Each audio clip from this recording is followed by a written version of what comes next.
जिससे भी लग रहा है कि युद्ध खत्म हो गया। गाजा में धमाके खामोश पड़ चुके हैं, जिसे भी लग रहा है कि सीरिया में शांति आ चुकी है।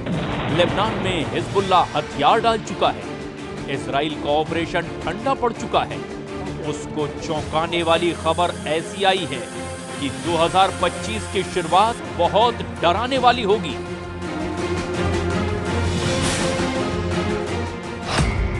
दो 2022 के युद्ध, 2023 की जंग और 2024 के युद्ध से बढ़कर इस साल अब महायुद्ध का पहला सिग्नल मिल चुका है। 2025 की शुरुआत यानी जनवरी के महीने में ही एक बड़ी जंग दस्तक देने लगी है।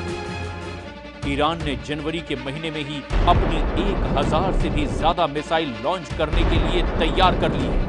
इस बात की तस्दीक ईरान के विदेश मंत्री अब्बास अरागची ने भी कर दी है। अब्बास अरागची ने चीन के मीडिया को एक धमाकेदार इंटरव्यू दिया है। अरागची ने इस इंटरव्यू में जो बोला वो इजराइल की मीडिया में गोला बनकर गिरा है।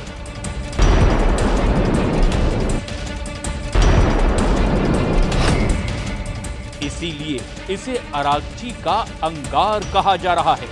अरागची के अंगारे में इतनी आग है कि पूरा पश्चिम एशिया नए युद्ध में जल सकता है। अरागची ने जो बोला उसे टाइम्स ऑफ इजराइल ने इस तरह से छापा। बताया कि ईरान के विदेश मंत्री ने एक बड़े युद्ध की चेतावनी दी है। इजराइल के जेरूशलम पोस्ट में लिखा, ईरान ने इजराइल को अब ऑल आउट वॉर यानी कि खुल्लम खुल्ला युद्ध की वार्निंग दी है। एक तरफ गाजा में धमाकों के बीच इजरायली सेना ने लगातार ऑपरेशन और बमबारी के साथ साथ सीरिया पर अल-कायदा और आईएसआई के आतंकी रहे जुलानी के आतंकियों पर कब्जा किया। इन दोनों तस्वीरों ने ईरान के अंदर बहुत बेचैनी पैदा कर दी है। गाजा में इजराइल नॉन स्टॉप हमले कर रहा है, वहीं सीरिया में जुलानी का गैंग चप्पे चप्पे पर कब्जा कर चुका है।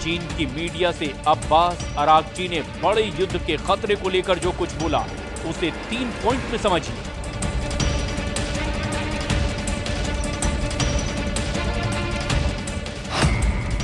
अरागची ने कहा कि ईरान भविष्य में इजराइल के किसी भी हमले के लिए तैयार है। अरागची ने कहा कि उम्मीद है कि इजराइल गलत कदम नहीं उठाएगा। अरागची ने कहा कि इजराइल ने हमला किया तो महायुद्ध होने की 100% गारंटी है।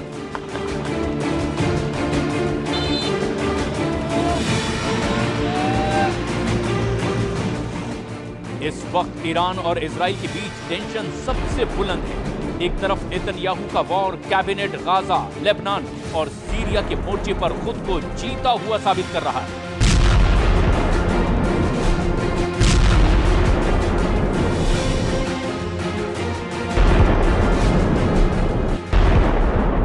तो वहीं दूसरी तरफ ईरान के सर्वोच्च नेता अली खामनेई ने सीरिया में इजराइल और आतंकी ग्रुप हयात तहरीर अल शाम के सरगना जुलानी को सबक सिखाने वाले मिशन पर अपनी मुहर लगा दी है।